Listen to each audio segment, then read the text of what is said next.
Hello guys, welcome to my channel Lucid Fanfic, and if you're new here, don't forget to hit that subscribe button and turn on notifications so you never miss out on our latest videos. So be sure to stick around until the end, and let's get started. Quirkless. He was quirkless, thought one Izuku Midoriya, as he left the doctors with his mother on what he was sure was the worst day of his life. Oh, how wrong he was. Hey Deku, shouted one Katsuki Bakugo. What is it, Kakin? The greenette asked. What kind of lame-ass quirk did you get? The blonde asked condescendingly, assured that no quirk could be as good as his. The doctor said, I don't have one. Izuku replied, looking for sympathy from his best friend. Ha ha ha ha. So you really are a Deku. Bakugo laughed and mocked. In hindsight, Izuku ended up thoroughly regretting his decision to inform his first friend of his condition, as it opened a floodgate of abuse, pain, and suffering. For over an entire year, the blonde tormented the greenette with his quirk and hurtful words along with his goons, as did the majority of his peers, whilst the rest actively ignored him. Some teachers at his preschool tried to help, but most simply ignored the problem, thinking that children are just cruel and would eventually get bored of picking on the poor boy. 1 year later, Izuku is now 5. Whilst Izuku and his mother were out walking a new path due to construction, they came across a store that Izuku felt a strange need to enter. The store was called Pre-Quirk Adventures. It specialized in all media pre-quirks, so Izuku entered hoping some new reading material would lessen the pain of his life. And oh, what a twist of fate it was. Izuku was immediately swept up in the pre-quirk adventures of fictional superheroes and supervillains who didn't use quirks, powers, and mutations as they were referred to in the comics, but technology unlike anything he'd ever seen or heard of. Heroes like Iron Man, Batman and the Bat Family, Ant-Man, the Atom, Hawkeye, and Green Arrow. But it wasn't just heroes who used technology. The villains' tech was just as impressive, like the battle suits of Lex Luthor, Kong the Conqueror, and Dr. Doom, who fought heroes who could destroy entire worlds. He was so absorbed that he didn't notice a certain blonde American reading over his shoulder, who made her presence known when she giggled at a funny bit, which startled the young boy. Oh, story to startle you, the blonde said in plain English, forgetting she was in Japan. There, hello, Izuku Midoriya, the 5-year-old said in broken English, not fully understanding its differences from Japanese, since he'd started learning to watch All Might's American interviews. Oh, hello, Izuku, she said politely, not remembering that in Japanese it's customary to refer to people by their second name, not their first. I'm Melissa Shield. Nice to meet a fellow pre-quirk enthusiast, she said with bounce and excitement in her voice. Actually, I just started reading them today, Izuku said shyly, not being used to talking to girls, or anyone for that matter. But that name Shield, he'd heard it somewhere before. Melissa looked with shock at the 3-foot-high pile of comics that Izuku had read in his first binge of pre-quirk material. Anyway, would you like to read together? I know a lot of good reads, Melissa offered with kindness in her voice. Izuku was torn. He really wanted a new friend to replace Kabukigo, but he also didn't want another tormentor, so he decided to nip the problem and just tell this girl he was quirkless. If she mean he'd just read online, if she was nice, hooray, new friend. Why would you want to read with a quirkless stranger like me? He asked with self-deprecation and fear. Oh, you're quirkless, she said as Izuku waited for the laughing and name-calling. I'm quirkless too, we match, new buddy, she said with joy and compassion. You're quirkless, Izuku said quietly with hope in his voice. He then began to cry with joy at having met another person like him. Are you okay? Melissa asked with fear, thinking she'd somehow upset her new potential friend, which caused Izuku to cry harder at her compassion. Yes, he said with happiness in his voice at making a new friend. I'm just happy to have a new friend, Shield-san, he said as his mother and her father walked on them, which caused Izuku to remember where he had heard the name Shield. Izu, Melissa, the adults cried out, thinking their children were hurt or upset. Izu, are you okay? Did you hurt yourself? Did you get a paper cut? Inko asked with worry in her voice for her only child. I'm sorry if my daughter upset your son, the man said in more fluent Japanese. He couldn't finish before Izuku answered for him. You're David Shield.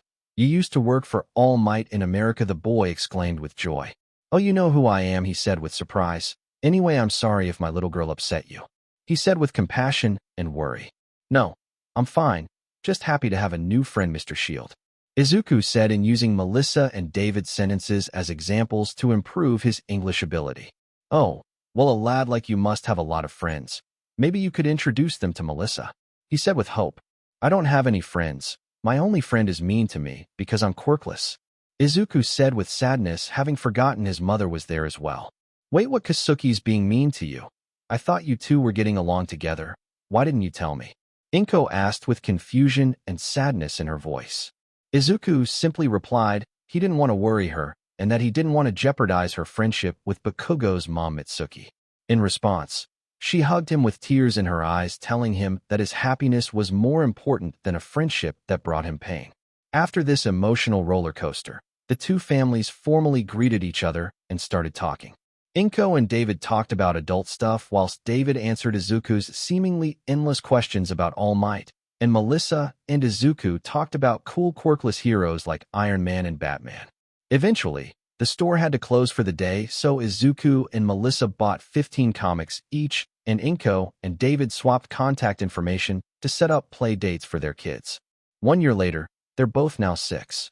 Izuku and Melissa had been getting along like a house on fire. David had decided to stay in Japan to set the kids' friendship in stone and to tutor them both after Inko decided to pull Izuku from regular schooling to avoid more bullying and homeschool him. Both she and David realized that their kids were intelligent beyond their years and easily completed any subject given with little to no effort. With both showing an intuitive aptitude for the sciences, so David took over and tutored the prepubescents in higher education around high school level.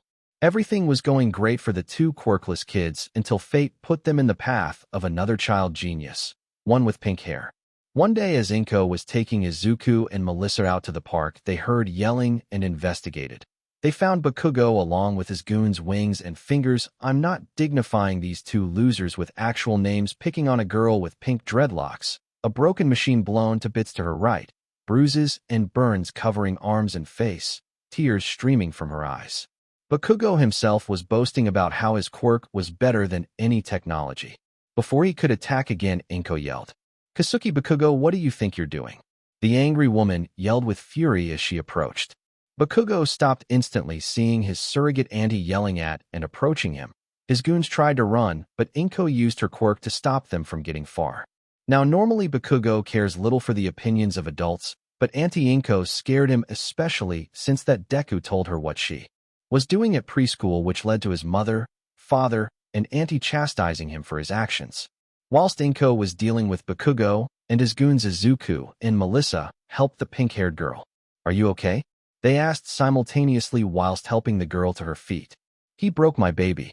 The girl whimpered with tears still running down her face as she clutched the remains of what looked to be a small camera-eyed robot with treads in place of her legs. Baby? Oh, you mean that machine? That's cute. Melissa said in an attempt to cheer the girl up. Said attempt worked very well. You don't think it's weird how I call my creations babies? The pinkette asked with wonder and happiness lining her voice. Why would we think it's weird? I'm Izuku Midoriya, by the way. Izuku replied. And I'm Melissa Shield. Said Melissa. May Hatsum, and everyone at school thinks it's weird, even the teachers think it's weird, they say, and need therapy. She replied with a voice laced with anguish. That's dumb, exclaimed Izuku. Just because you are a little different doesn't make you weird or in need of therapy, it means you are unique and cool. He said with a determination to help May. May in response has a million-watt smile. At this point, Inko had finished with her scalding of the 3 bullies, and their parents had come to take them home and scald them some more, with only Mitsuki staying a little longer to catch up with Inko. Their friendship had wavered slightly since the discovery of Kastuki's actions, but Izuku insisted they stay friends, and they patched up, only meeting when their sons weren't around. May's parents also showed up and thanked Inko and the 2 quirkless kids for helping their daughter and seemingly becoming friends with their eccentric little girl. After cleaning May up, they exchanged contact information with Inko and left with May, hoping to set up play dates with the kids who helped their daughter. This meeting of the 3, Izuku, Melissa, and May, was however far more significant than many of the parents could have fathomed, as it would end up altering the course of human history forever. Over the years, the trio of friends had become very close to one another and learnt much about each other. For one thing, when May learned her new friends were quirkless, she seemed genuinely confused on why she should care about someone's quirk over who they are. Izuku and Melissa saved her and understood her, so they were her friends, simple as that. Melissa was happy and Izuku once again cried at having a friend who didn't care about his quirkless status. They all also shared a dream, to get into UA University as double majors for the hero course and the support course. Convincing Mei to be a hero was a difficult task, but Izuku and Melissa succeeded, and thus they all vowed to get into UA and prove to the world that science and technology would no longer simply support Quirks, but compete with and surpass them. Furthermore, as time went on, they continued to grow intellectually as well. It turned out that the reason Mei's teachers thought she needed therapy was because they all thought she was either autistic or had ADHD, when in reality, none of her primary school subjects never challenged her in any way, so she never bothered with them and simply tinkered with her babies. When that was discovered, Mei's parents pulled her out of that lazy and dismissive school and asked David if he could tutor Mei and nurture her intelligence and proficiency with technology. So now David tutored all three little geniuses and discovered by age 7 each of their aptitudes. Izuku was most interested in physics, chemistry, and quirk sciences. Melissa was most enthusiastic about cybernetics and nanotechnology combined with biology. Lastly, Mei loved mechanics, computer science, and the human brain. David tailored lessons to ensure each of his students was challenged, which led to him to using high school level courses, and by age 8 they all had a high school level education, so David eventually left them to their own devices. Said devices were, however, creating inventions that even David thought were impossible. First off, Izuku began looking into how certain quirks worked, so he and Melissa built an energy scanning device with some of David's resources and determined that Inko's quirk, attraction of small objects, wasn't telekinesis, but was gravitational in nature, which they learned when Inko gave of gravitational energy when she used her quirk. With this information, the trio built a device capable of mimicking the quirk's effects. The result was a skeletal gauntlet that allowed its user to manipulate gravity in a radius of 6 meters, which they dubbed the gyrokinesis module. It essentially replicated short-range telekinesis using gravity, however it required a lot of energy to consistently use, a problem Izuku immediately started looking into, inspired by a certain genius, billionaire, playboy, philanthropist in a robot suit. Secondly, Mei had been looking into metallurgy to increase the durability of her babies and AI to run them.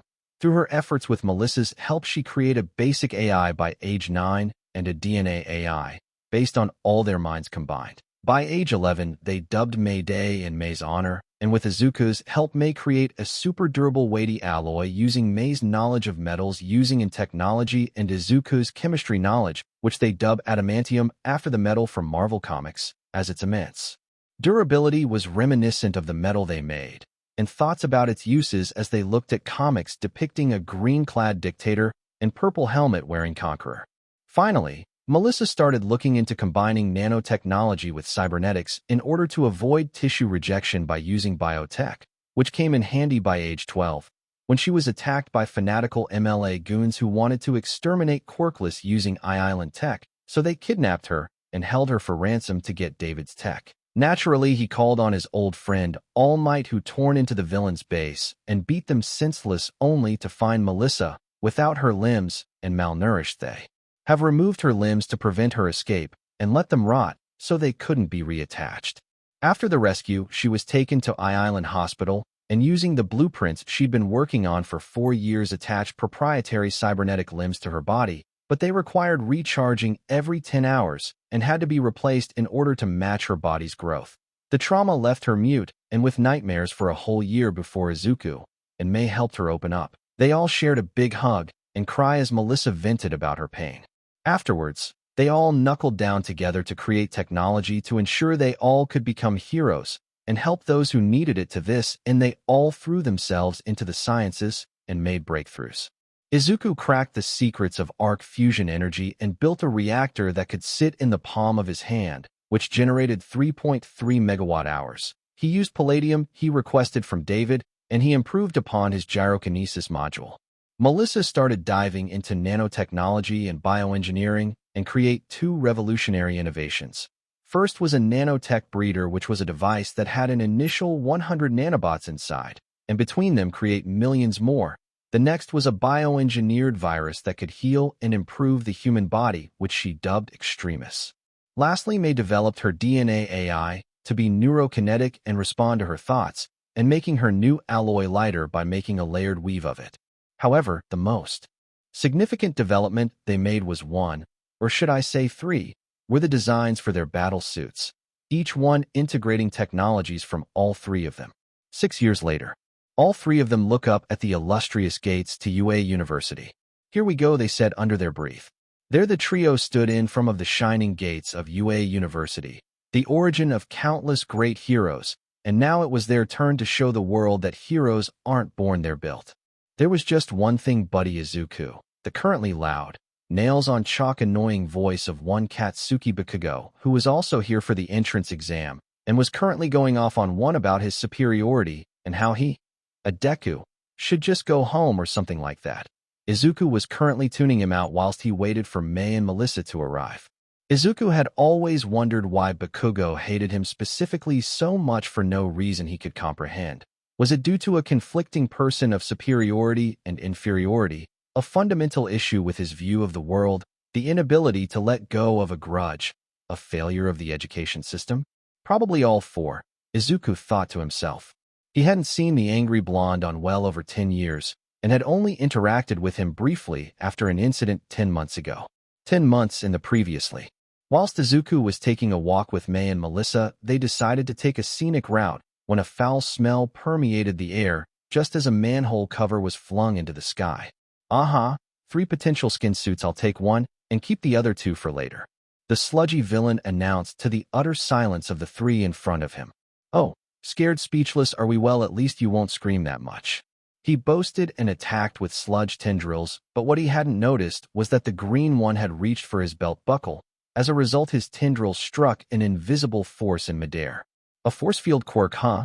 That'll be useful against the guy chasing me now, don't resist," the sludge villain yelled, only to once again let his lack of perception be his undoing. The villain suddenly found himself incapacitated and in pain as a high-pitched noise enveloped him, causing his body to lose its cohesion and melt into an unconsciousness puddle of ooze. "Well, that certainly happened," Izuku said, nonplussed about the whole ordeal. "Thank goodness I decided to wear the force field belt today. Yeah, good thing I built the sonic cannon into my arm. We don't have any of our other weapons on us, besides our Omni tools." Melissa replied. "I wonder who was chasing him." Mei speculated until they heard words they had all heard, but 2 hadn't experienced. "Never fear." "Why?" "Because I am here," announced the bombastic number 1 hero himself, All Might, equipped with a mountain of muscle and his eternal smile. Detroit SMA. All Might didn't get a chance to finish before Melissa cried out, "Uncle Might." She screamed as she ran out and hugged him whilst using her cybernetic strength to lift him into the air. "It's so good to see you again, you never visit," she exclaimed, whilst her green and pink-haired friends, they knew she knew All Might, but they rarely asked about him.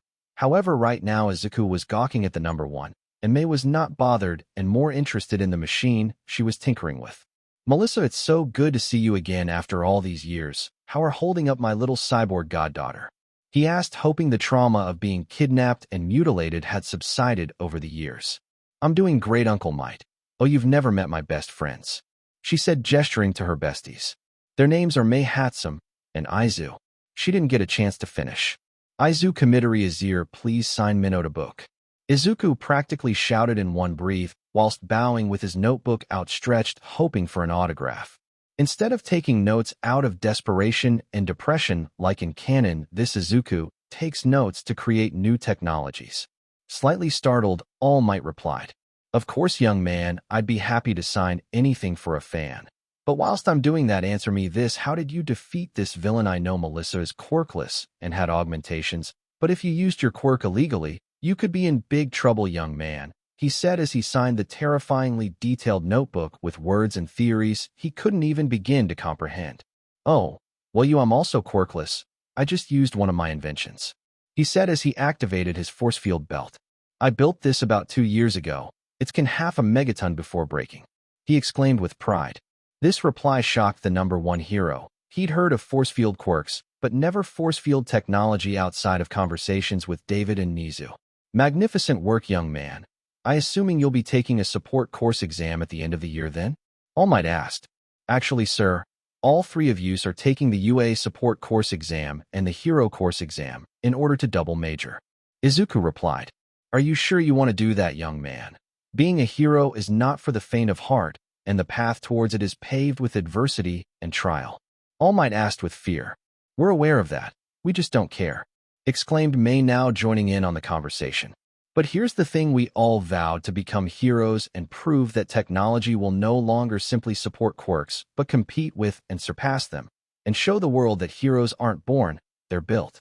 She announced with a charisma neither Izuku of Melissa recognized due to May always working and never interacting with any other people. They had never seen this side of her before.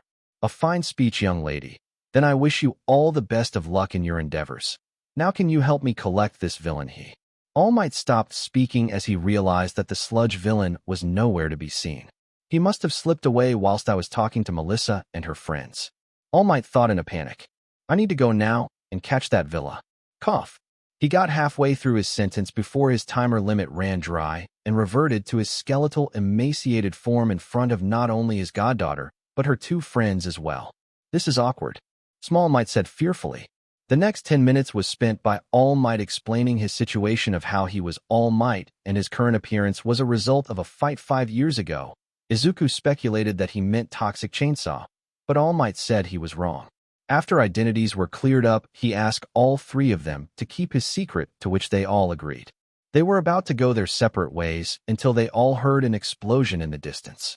The now quartet ran to the explosion source to find that the sludge villain, instead of hiding, had attacked another person in broad daylight. Said person was someone Izuku had wholesale forgotten about, his old bully Katsuki Bakugo, who currently was flailing around trying to blast the sludge off, while simultaneously making it impossible for the present heroes to save him. All Might chastised himself for not only letting his timer run out, but also letting a dangerous villain escape. But before he could do anything, he noticed that the trio had already stepped in. Come on, kid, just die already and give me your body. Look, the more you struggle, the more it's gonna hurt, haha, exclaimed the sludge villain, malice dripping from his words with an assurance that he had won until. Not you three again, why won't you leave me alone? He shouted at Izuku, May, and Melissa as they approached, preparing to defeat him again. In response, the villain lashed out with dozens of tendrils to kill them quickly. However, he was too slow. Izuku used his force field belt to block the attacks, whilst Melissa destroyed the tendrils with sonic cannon. Izuku then used his gyrokinetic module to free Bakugo. Lastly, May chucked the device she'd been tinkering with, an ice grenade. Upon detonation, the villain froze solid. As the action ended, then came uproarious cheers from the crowd. What followed was the heroes attempting to scald them for illegal quirk usage and getting thoroughly torn apart by Izuku chastising them for being bad heroes who can't do anything without the right quirk. Before things escalated, All Might stepped in and told the heroes to let the trio off with a warning. Afterwards, Bakugo raced after the triumphant heroes and shouted about how he didn't need help and that Izuku lied and blah blah blah. That's about all they got from the shouting, as All Might watched on and saw that the future was bright. Over the course of the 10 months leading up to the entrance exams, our trio weren't idle, as each month they dedicated themselves to improving upon their strengths and countering their weaknesses. 10 months until the exam. For the first month, the trio took Melissa's latest version of Extremis, the Type 4, which included not only biological improvements, but nanotechnological improvements as well. When they took the serum, each of them found themselves cocooned within a semi-organic scab pod, as within their bodies were altered at the genetic level. When they all awoke 2 weeks later, they took stock of their combined improvements. For starters, all three of them had been given peak human physical fitness, along with the removal of the basic human limiter, allowing them to improve at their own physical abilities at their own behest and rate. Along with that, all their senses had skyrocketed, allowing for no blind spots in their eyes, along with night vision, hearing refined enough to hear clearly over loud sounds and separate individual noises, improved smell and taste that could discern toxic substances, and an immaculate sense of touch. These, however, were basic changes compared to the big ones. Firstly, all their skeletons had been laced with tungsten carbide that permitted blood production and enhanced durability. Their nerves had been laminated to prevent Alzheimer's disease and improve reflexes and memory. Their cells had been fused with nanotech that accelerated healing and prevented cancerous growths and other genetic diseases. Lastly, their hearts had all been layered with electrostatic polymers to improve heart rate and breathing control. However, the biggest change each of them had was located in their chests and skulls, a combination of the trio's efforts. Each had a combination of Izuku's arc reactor and Melissa's nanotech breeder implemented into their torsos between their lungs and linked to their spines, which simultaneously linked it to Mei's neurokinetic transmitter, which allowed the trio to call upon their nanotech, and more importantly their battle suits with but a simple thought. They spent the rest of the months settling into their new biology. 9 months until the exam. Throughout the next 5 months, the trio focused on their physical abilities and tactical analysis skills to prepare for the entrance exam, as without the dean's approval, they could use any of their tech, which was fine with them since they wanted to prove that even without a quirk a person could pass the exam for the hero course with raid ability alone. For the duration of the 5 months, the trio not only pushed their physical abilities to their absolute limits and beyond, and wargamed thousands of combat scenarios involving different quirks and weapons, but each took to mastering a type of martial arts to fall back on if their weapons or suits somehow failed them. Izuku looked into martial arts that focused on aggression and ending fights fast and efficiently. To this end, he took up Krav Maga, Kung Fu, and Taekwondo. Melissa, however, looked into more defensive martial arts such as Jiu-Jitsu, Muay Thai, and Sambo. Lastly, Mei preferred more long-range engagement, so she simply went to gun ranges and learned Eskrima for fights that forced direct confrontation. For months until the exam. Over the last 4 months leading up to the support exam and the hero exam, the trio built as varied an arsenal as they could, as well as improving upon older ones, using old blueprints, currently available technology, comics, television, and video games for inspiration, and in doing so amassed an arsenal straight out of science fiction. However, the arsenal was so vast and varied that they could realistically carry many around with scaring people or safely insert them into their nanotech. Mei proposed a portal or spatial pocket system to allow for easy access and swapping. Unfortunately, however, none of them had the slightest clue on how to even begin without a baseline like a spatial warp or teleportation quirk. Wink, wink, nudge, nudge. They also took this time to make last-minute modifications to their battle suits, customizing them to their preferred style of combat, and as each suit to shape the days arrived for the exams. The day of the hero course exam. Exhaustion, fear, and anxiety were the 3 key feelings plaguing Power Loader as he sat down with the other UA teachers to judge the hero exam. And so prevalent were these feelings that his fellow teachers could practically feel them emanating from him. Power Loader, are you feeling well? Asked a strange chimeric creature of bear, mouse, dog, and cat who just so happened to be the university's Dean Nizu. Huh. Yeah. Sorry, sir. Just haven't been sleeping well recently. Ever since they took the support course exam. His tone was one of a weary war veteran suffering PTSD and withdrawal symptoms. And the other teachers noticed this, and the way he said, they sounded like someone describing a final boss with BS op abilities and an endless amount of unfair tactics. Just who are they? The dean asked, his voice thick with intrigue, as to who could thoroughly break one of his best teachers. Oh, you know, just the 3 smartest students I've ever met besides you, sir. He said with voice that sounded almost drunk. Students, we've yet to go over the support course candidates. The dean replied with certainty. Sir, in all honesty, they're getting in. They're going to be students, and the only solace I can take in these facts are that I will share the pain with either Aizawa or Kansas. He retorted, simultaneously intriguing and confusing everyone in the room. But they took the support course exam, so why would Shoyuta or Sekijiro suffer as well? Asked a promiscuously dressed woman with dark purple hair. Because they're double majoring? Replied a certain skeletal number 1 hero. And I know who they are. This reply caught everyone's attention, including a black-clad man in the corner who stank of coffee and sweat, who had only recently started paying attention. All might please explain. The dean requested. The trio that have so thoroughly traumatized Power Loader are a trio I interacted with 10 months ago and even offered a recommendation which they declined. This revelation shocked the room. They are made up of my goddaughter Melissa Shield, a boy named Izuku Midoriya, and another girl called Mei Hatsum, whom you'll likely recognize from the sludge villain incident. He informed the room, which garnered numerous looks as they had all recalled said incident. So we'll have to deal with a telekinetic, a cybernetic, and a girl with telescopic vision, who are above average in smarts. So what? Asked the black-clad man Shoyuta Aizawa. Oh, you'll see why I've been plagued with nightmares recently, Aizawa. You'll see. Power Loader replied with certainty and glee. In the exam arena, Izuku was annoyed for two reasons. For one, he'd recently been bragged at again by Bakugo about something, because at this point he'd learnt to tune the arrogant blonde out. And the second reason was due to a blue-haired boy. With sticks shoved so far up his rear, you could flip him upside down and repurpose him as a mop, who had yelled at him in the auditorium for not looking like he was paying attention and was now attempting to lecture him after he went up to a brown-haired girl to help prevent her from having a panic attack. Should probably just leave. The blue-haired boy finished. Oh, sorry, what I wasn't paying attention, Ingenium Jr. replied Izuku to the open shock of the boy. How did you? The boy replied.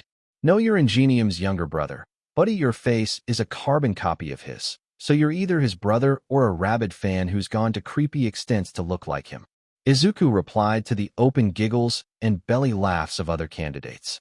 Now, if you don't mind going help that girl with her obvious anxiety, Izuku stated as he went over to help the girl whose name he learned was Achicho Yururika. The second name he recognized from a small construction company he was planning on hiring to construct the buildings for him and his friend's company when they started it at the beginning of the school year. You good now? Izuku asked kindly after telling his calming methods. Yeah, thanks for that. Yururika replied with compassion. Before their conversation could continue, Present Mike yelled go at the top of his lungs, and Izuku sped off at full speed towards the fake city. Heroes don't wait for countdowns, so go, go, go, he yelled, causing everyone else to run off and chase. With Izuku, target spotted, prepare to be eliminated. A two-pointer groaned as it aimed its weapons. Oh, you'll do, Izuku exclaimed from the top of a robot corpse pile as he was building something that looked like a sci-fi gun. Little did anyone know the exact same scenario was playing out in two other arenas. Massacre, verb, deliberately and brutally kill.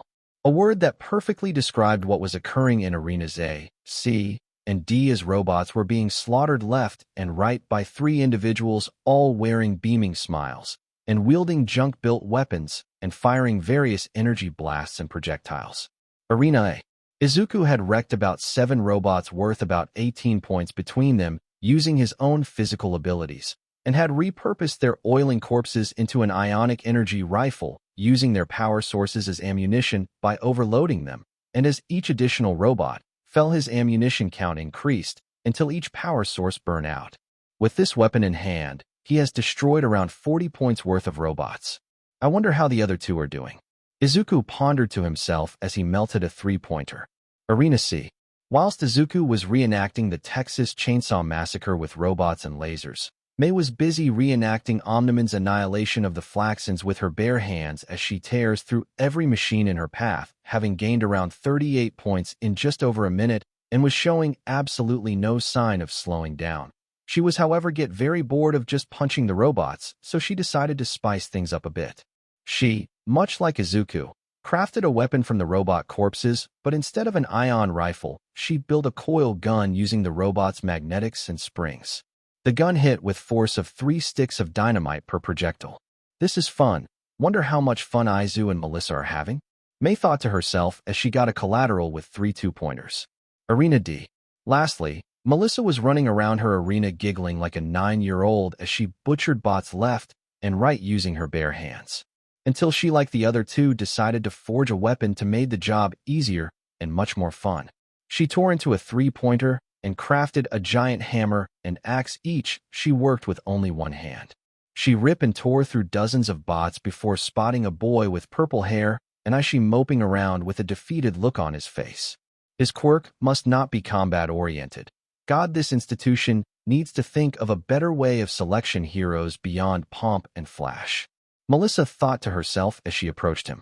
Here you go, she said, handing the boy her axe, having first downsized it for her body type. What's this for? The boy asked incredulously, looking at the blonde Amazonian in front of him. For killing bots to get into the hero course. That's why you're here, right? Melissa replied. Thanks, I guess. The purple-haired boy replied with blush tinting his cheeks. I'm Shinso, by the way. What's your name? He asked quietly. Melissa Shield. She replied with gusto.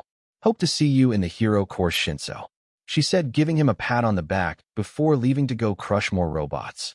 Hope to see you too, Shinso replied under his breath before going after a 2-pointer. Within the observation room. We've got a decent crop this year, said Ectoplasm as he observed the young adults fight the robots with all manner of quirk and tactics, eyeing a blind boy producing explosions and a redhead punching robots with hardened skin. Indeed, so youthful and strong. Midnight said, her voices laced with lust as she observed many of the young men and women in the arenas. Can't you go one day without keeping in your pants, Namuri? Besides, strength means nothing if they be consistent or brave. Izawa replied as he observed a laser-firing boy stop and pant, a small ball-headed boy run in fear, and a rock-shaped headed boy cower behind a piece of debris. Also, why are the three All Might mentioned using weapons and not their quirks? Izawa asked glumly. That's rather simple. Melissa and young Midoriya don't have quirks, whilst young Hatsume's quirk isn't combative. Small Might replied, stunning the room. Wait a minute. I looked at both Midoriya and Shield's files, and they said someone about increased strength and a force field. Vlad King interjected. Both Melissa and Izuku filled out quirk registration just in case they had to go back to school. It was to avoid bullying. They forgot they did it, though. Both pieces of technology, replied the exhausted power loader. Melissa's strength comes from cybernetic enhancements she got after her kidnapping, and Midoriya's force field is apparently a function of a belt he built. This again stunned the room. Even Nizu, who'd heard of force field technology, but never that small. Then why isn't Midoriya using the belt? Also, why do all three of them have light emitting from their chests? Again asked Izawa, more intrigued than before. Because they want to get in using only their wits and their own two hands, replied Small Might. They're likely testing themselves to see if they hand a combat situation without using their readily available technology. Those lights, though, I've never seen them before now. He answered. Well then, let's see how far their junk toys get them. Izawa replied with malice in his voice as he pushes a red button. Back in the arenas, a loud rumbling was heard as zero-pointers were unleashed in all the arenas and started causing chaos, leading to candidates running in retreat, except for three people, our trio of geniuses. The teachers all watched as the trio helped students escape the monstrous machines, destroying and shifting debris, grabbing candidates out the way of large flying objects, and pulling people from wreckages. Izuku in Arena A. There you go, he said, helping a student up until another came to aid them. Help! A girl cried out with fear permeating the word. Izuku swung around looking to see that Yururika, the brown-haired girl he'd helped calm down earlier, was pinned down under rubble in such a way that the hulking machine couldn't see her. In an instant, he dashed off to save her, hitting a few buttons on his junky ion rifle, causing to whine and glow. Don't worry, I'm here, Izuku exclaimed as he one arm through the debris that was pinning the poor girl and attempting to help her to her feet. Ow! She whined, and Izuku looked at her rapidly bruising ankle. Clearly sprained, Izuku thought as he aimed his ion gun at the Titanic mech. Smile, Usanova, he said as the rifle's overloaded kickback was more than he had anticipated. The ion beam melted a boulder-sized hole through the Titan's head while simultaneously dislocating Izuku's arm from the force of the blast. Whilst this was going on, Mei had just blasted her zero-pointer with her coil gun, again overloading it, which created a car-sized impact crater in the machine's face, casing it to fall backwards. Lastly, Melissa was just finished her zero-pointer by scaling it and busting its neck joint with her hammer, causing a giant-sized decapitation. In all three arenas, the other candidates gawked at what they had just witnessed. Back in the observation room. Silence. That was what was permeating the air in the observation room. The staff had never seen this before. Sure, they'd seen a single individual wreck one zero-pointer, but three simultaneous destructions by three candidates. They were left speechless. Small Might could only smile with pride, whilst Nizu's smile hinted at the dean's sadistic side. I want all three in my class. Izawa said at near Mach speed. Oh no you don't, Izawa, I want one too, yelled Vlad King. The two began to argue whilst Nizu leaned over to Power Loader and Small Might. I'd very much like to meet these three in person if possible, the dean said quietly. I believe that can be arranged. I do have their location info, replied the still weary Power Loader. Small Might could only gulp in fear for his goddaughter and her friends. If Nizu wants to meet them, they're going to need all the help they can get. I'd better go with. Small Might thought to himself. 1 week after the hero exam. Nervousness. That was the prevailing feeling amongst our trio of geniuses as they sat together on a sofa in Izuku's living room opposite the dean of UA University and the number one hero, whilst Inko sat off to the side of the room with hope in her heart for the trio. 5 minutes ago, the trio had been going about their day as usual in the Midoriya household. Between David's help and Inko becoming a respectable defense attorney, she had bought a larger house for 2 reasons. One, she wished to give her son and his friends a decent-sized workplace to invent and experiment, and to forget the negative memories contained within her old apartment, like her son's broken heart at his quirklessness and her husband's abandonment of them. May was again tinkering with something whilst Izuku and Melissa played video games, specifically Mortal Kombat 25. The trio briefly turned their heads to the front door as they heard a knock, but ignored it as Inko went to answer it, only to be shocked as they heard a booming voice. "I am here to talk about your son's education," followed by a thump like someone hitting the ground. They all raced to the front door to see All Might confused and sweating awkwardly with Inko out cold on the floor, having fainted due to seeing the number one hero at her doorstep, as well as a small chimera dressed in an adorable suit and tie with scar over one eye. "Well, this is an unexpected start," exclaimed the chimera jovially. Back to the nervous present. After helping Inko to her feet and into a comfortable chair, the chimera explained who he was and why he was here with the number one. "So you see, your ingenuity and intelligence caught my interest," explained the dean of UA. "It's an honor, sir," replied Izuku nervously. "But why come in person? We can't have been that remarkable," he humbly exclaimed. "Oh, quite the opposite. You're the most remarkable individuals I've ever met. Your technical know-how and combat ingenuity caught my eye, however," he said, causing all 3 of their hearts to jump into their throats. "Some facts simply don't add up. Your shown strength was beyond any quirkless person could achieve, and those lights in your chests interest me, so please explain?" asked the dean with a wicked smile. So they did. The trio explained their origins, their goals to double major and prove that tech can compete with Quirks. Most importantly, they explained their technology. From nanotech and extremis, to the arc reactor and gyrokinetic module, to the neurokinetic link and adamantium. With each explanation, the dean's smile grew wider and wider until it was practically ear to ear. "Splendid, utterly splendid. You 3 are going to be spectacular students at my university," he loudly exclaimed with joy in his voice. The words then dawned on the trio. "Wait, going to be, does that mean?" asked Melissa with hope in her voice. "Yes, you all passed both the support course exam and the hero exam," replied the dean, pulling out a holodisk and showing the trio's results. Results. First place. Name, Izuku Midoriya. Villain points, 103. Rescue points, 75. Result, 188. Second place. Name, Melissa Shield. Villain points, 98. Rescue points, 70. Results, 168. Third place. Name, May Hatsum. Villain points, 96. Rescue points, 70. Results, 166. The rest are the canon results except Shinso got 20th place. The trio were stunned into silence and then began to weep with joy as Inko hugged all 3 of them. All Might, who had been staying quiet, could only smile with pride and joy, whilst Nizu simply smiled.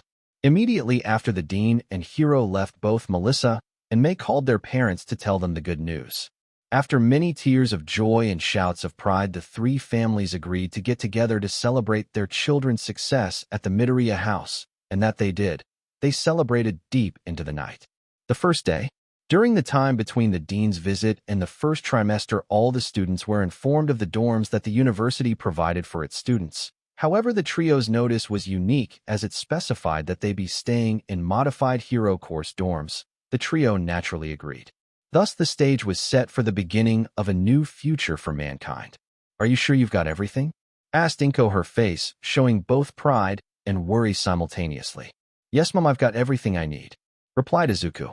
"Okay, honey, it's just I'm so proud of you yet so worried. You're on your way to achieving your dream, but I'm worried about your other classmates and how they might treat you because you're quirkless," exclaimed Inko as she hugged her son with pride in his accomplishments and fear for his future interactions.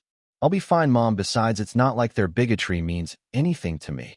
Just hollow words of the jealous," replied Izuku with confidence. "Okay, sweetie, I love you and good luck." Inko said as her son left with the movers for his future with tears in her eyes. I love you too, Mom, and thanks for believing in me all these years. Izuku replied with a warm smile.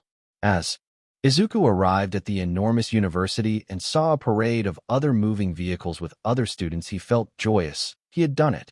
Him, a quirkless boy, had gotten into the most prestigious university for heroes in the country along with his two best friends. These feelings of happiness and pride faded, however, as he saw two individuals he'd hoped would end up in other classes. The brother of Ingenium and Katsuki Bakugo, both of whom thankfully hadn't noticed him yet. He signed with sheer exasperation until his vision was blocked by two hands. Guess who? Asked two voices. My best friends whom I've known for over 10 years? Replied Izuku with the spring back in his step and turning around. Got it in one. Replied Melissa as May just smiled. The trio then began to unpack their things in their rooms, or more accurately room. They had been given the entire top floor of the Heights Alliance building as their room. They quickly got over their initial shock and began setting everything up and getting ready for their introduction class. When the trio arrived at Classroom 1A, they were slightly taken aback by the size of the door to the room being nearly 20 feet tall, but entered all the same only to immediately regret it. Take your feet off the desk this instant. It's highly disrespectful. The brother of Ingenium yelled at Bakugo. F off, Four Eyes. Why should I listen to an extra like you, huh? What school shoved that stick up your butt? Yelled Bakugo in retort. If you must know, I attended semi-private academy, you rude brute. Replied the uptight boy. Oh, an elite, huh? I'll enjoy crushing you. Exclaimed Bakugo with venom in his voice and an evil grin. Crush me? That is not what heroes do, you brute. Replied the boy with indignation. That's making the assumption he'll ever attain the title of hero. Izuku exclaimed, butting in to prevent further word shivs from being hurled by the two. Ah, it's you. I must apologize for my behavior during the exam, Midoriya. You are clearly the superior candidate. Replied the boy loudly. Oh, it's fine. I wasn't paying attention to your lectures anyway, so no hard feelings. What's your name? He asked trepidatiously, not actually knowing the boy's name. All right, we've yet to be formally introduced. I am Tenya Ida. A pleasure to make your acquaintance.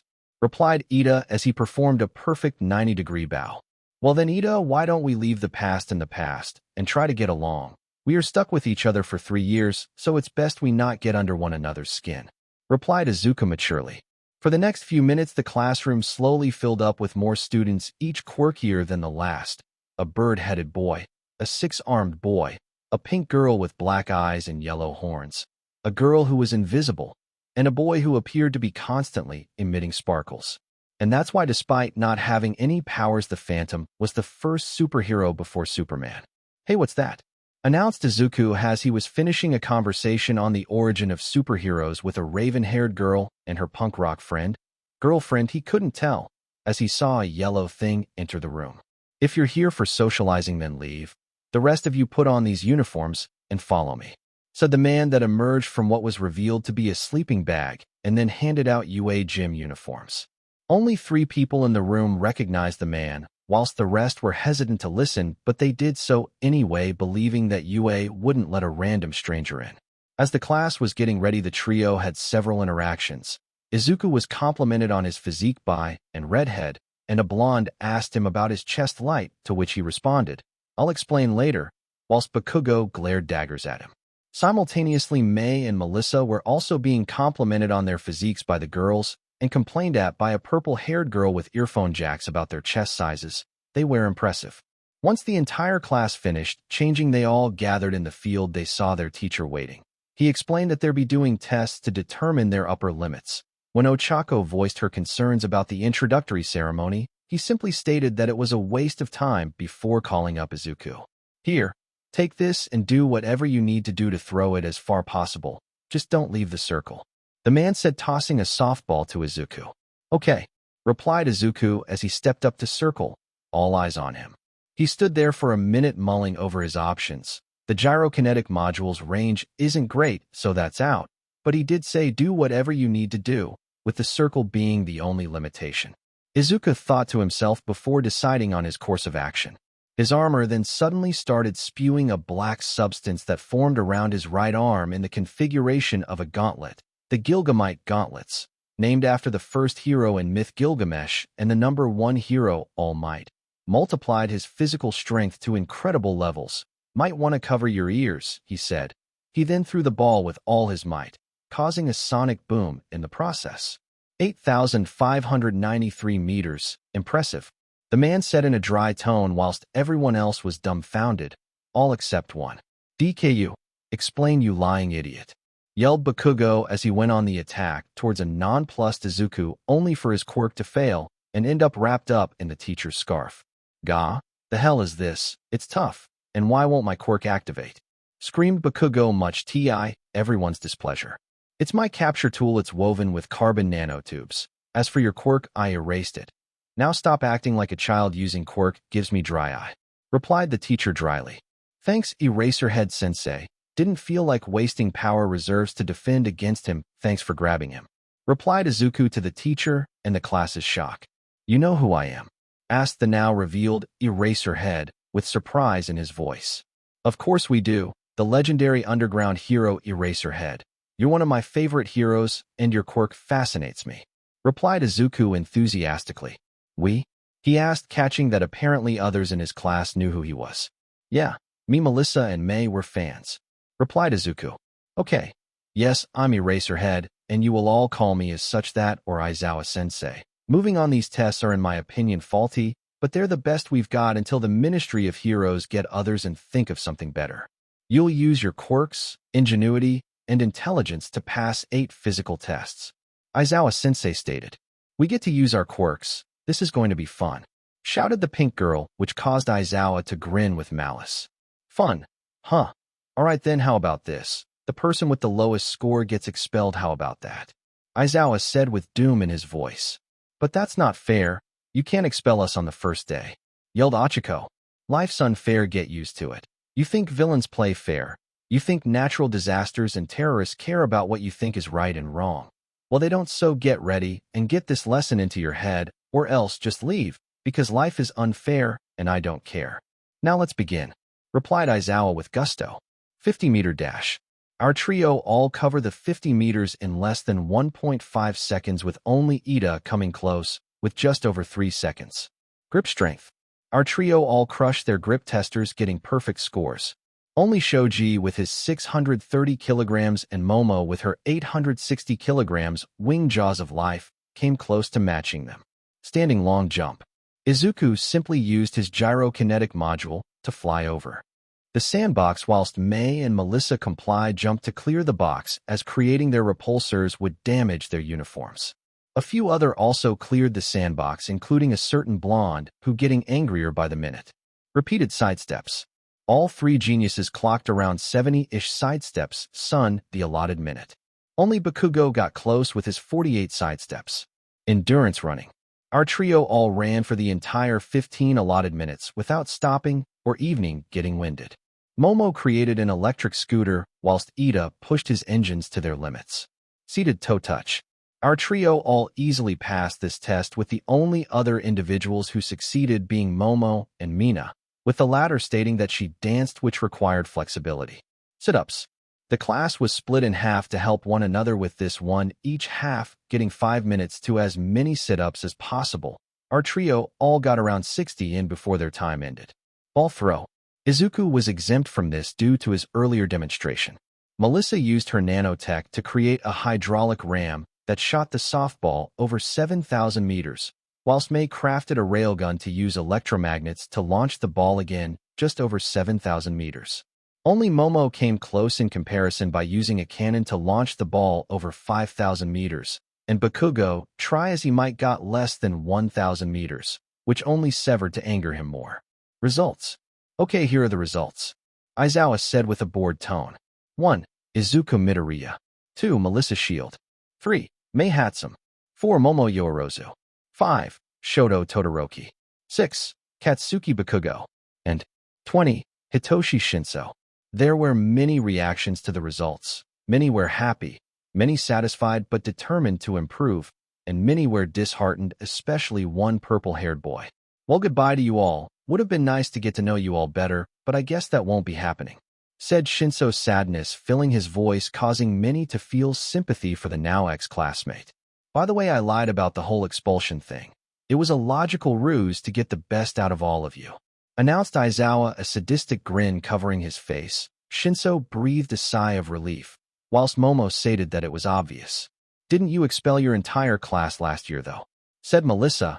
As a result, Shinso's blood turned frigid, and the class looked petrified. "Problem children," Aizawa muttered under his breath. "Yes, you are correct, I did expel my last class, but that was because they had no potential. You all, however, do. But don't get comfortable, because now starts 3 years of hell where I own your butts. Hope you survive the experience," Aizawa said menacingly. So, this was the end of part 1 of this series. Stay tuned for next part of this series, and if you like this video, don't forget to like, share, and subscribe to our channel. Until next time.